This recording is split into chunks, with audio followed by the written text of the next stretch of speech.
Joining us, I am Rita Omodia. On our first story, President Muhammadu Buhari on Saturday assured all Nigerians that better days lie ahead of the nation despite its current challenges. Buhari gave the assurance in the Christmas message he personally signed and was made available to journalists in Abuja. In the message tagged President Muhammadu Buhari's 2017 Christmas message to the nation, he was hopeful that the nation would definitely prevail on its trials. It described the commemoration of the birth of Jesus Christ as an important opportunity for Nigerians to show love to one another and encourage unity by spending quality time with their friends, families, and the less privileged. The president urged all, while celebrating, to remember members of the armed forces who have been making sacrifices to secure our country. And now, filling stations have continued to record queues owing to the scarcity of the premium motor spirit PMS. The situation is made worse by chaotic traffic scenes. The fuel crisis comes in spite of assurances from the Nigerian National Petroleum Corporation, NNPC, and the Pipelines and Product Marketing Company, PPMC, said they have had enough supply of products to last for several weeks. Some Lagos residents who spoke to Galaxy News said the fuel scarcity has disrupted their plans to travel and celebration of Christmas. They urged government to urgently look into their situation. So I came here very early in the morning, around 8 o'clock in the morning, 8 a.m. Yeah, I was supposed to get fuel and travel today down to the east.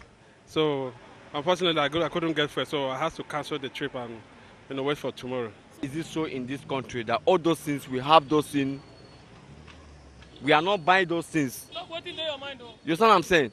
We make those things in this our country, but why is it so difficult for us? Because of our leader. We don't have any good leader here in this our country because they are the cause of these problems. Some of them, they're having filling station in their compounds, and we are here, some people are here since around 4 o'clock. So I don't know why the country is like this. I do not know what is happening. People have been here for hours, some have been here since yesterday. This is one of the very expected filling stations around the Ikeja.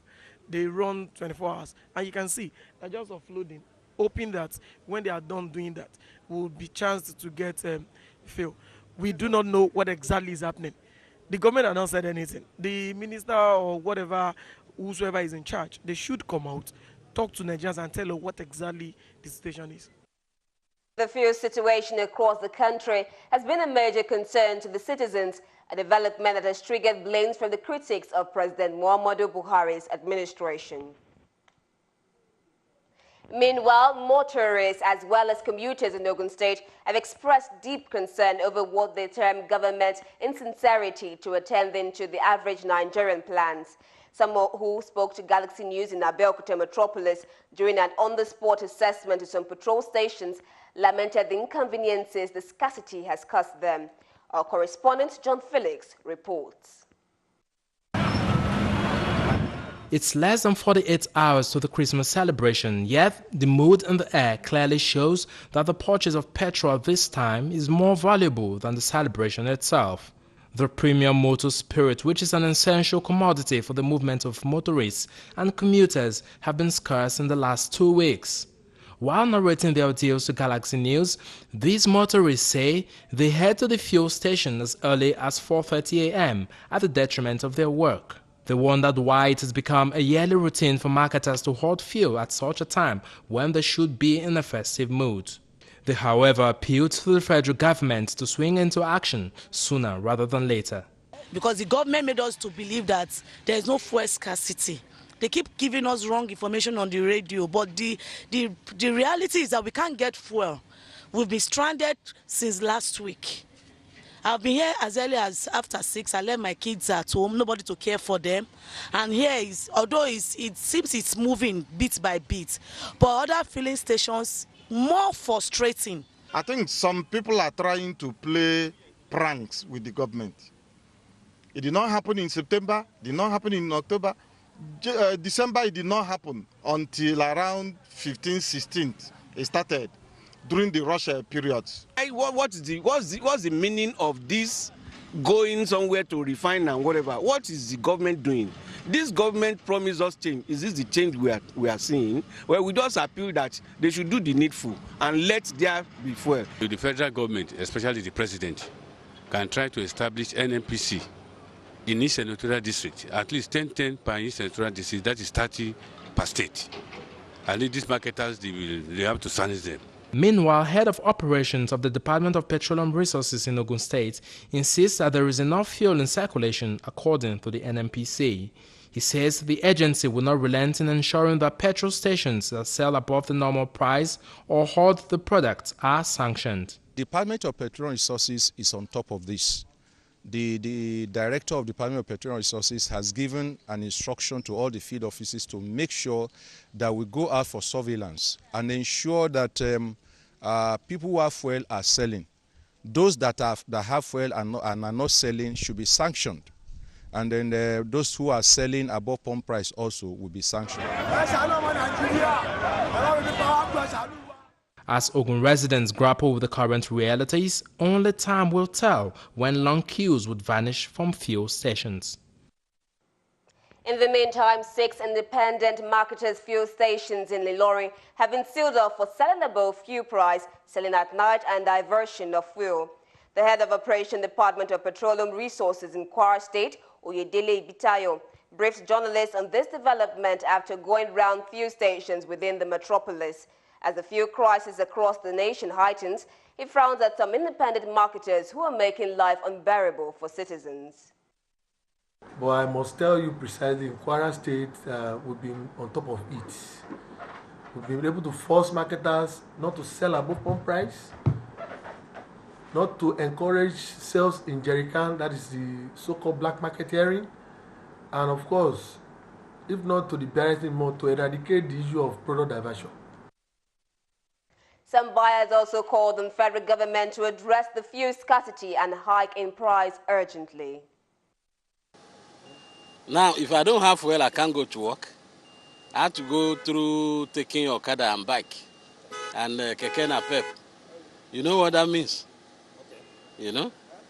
The federal government will have to move out fast because this thing is eroding the image of the federal government. Well, it's affected us in the way that one has spent almost 3 hours here now. We haven't got petrol. And I think I went around the whole town, almost 2 places. I could see both us at roundabout. So Nigeria, the government should do a lot. Not by saying that I'll give you 2 days. They should try to do more and more. Still ahead, gunman kills 4, injures 8. In a state, at least 4 persons have been killed and 8 others injured in an attack by a single gunman. The incident occurred around Nindam village axis in Gudugudu district, Jemaha local government area of the state. Confirming the incident in a statement, the spokesman for the Operation Safe Haven, Colonel I.K. Penyong, said the gunman invaded Gudugudu village as the residents were holding a carol at the community square at about 9 a.m. on Friday, shooting sporadically, and in the process killed 4 persons and injured 8 others. It disclosed that the bodies had been deposited in the mortuary, while the 8 wounded persons were taken to the Kafachan General Hospital for treatment. He also added that some people suspected to be masterminds of the attack have been arrested for further interrogation, while more troops have been deployed to the area to avert a fresh attack or reprisal. And away from that, in a continuation of a 2-day prison visitation to ensure speedy dispensation of justice, the Chief Judge of Oyo State, Justice Munta Abimbola, has pardoned another 40 inmates of the medium security prison in Oyo Town. The released inmates with bailable offenses were selected from a list of about 106 inmates recommended for consideration by the prison's authorities. Recall that Justice Munta had initially released 84 inmates from the Agodi prison in Ibadan, the capital city. Justice Abimbola maintained that the released inmates were set free on the grounds that some of them were found to have stayed too long in custody in view of their offenses. Some others were released on health grounds, while others regained freedom on sympathetic ground. And out of that exercise, we've been able to come out and release these 40 inmates upon the fact of consideration that they have stayed long, some on health ground and some on sympathetic ground. Equality of mercy is not free. They have been given another opportunity to go out to the society. Speaking earlier in his welcome remarks, the controller of prison, Oyo State Command, Kasali Yusuf, appreciated the Chief Judge for finding out time to visit the Agodi prison, saying the prison, just like the Agodi facility, had been having challenges with the utilities as a result of overpopulation of the inmates. In Oyo prison, we opened up 429 inmates. And of these 429 inmates, we have 353 of them as awaiting trial. Only 73 are convicted inmates. This is not too good for our judicial system. Addressing the released inmates on behalf of the Chief Judge, Justice Iyabo Oyemima, enjoined the beneficiary of the freedom to be of good conduct and not commit any crime that will bring them back to the prisons. We know everybody has a reason for doing something or the other, but there's no reason why any of you should be here.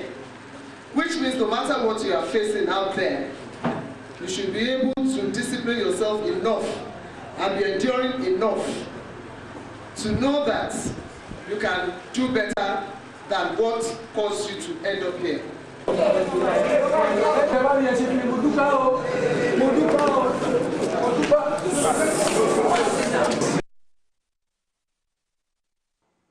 And now in the Ekiti State, the 2017 state local government election on Saturday witnessed low and high turnout of voters in some of the local government areas visited by our correspondent. As usual, accreditation and voting took place simultaneously in all the local government areas visited, as voters, candidates and party agents expressed satisfaction with the electoral process. The deputy governor of the state also commended the efforts of the residents.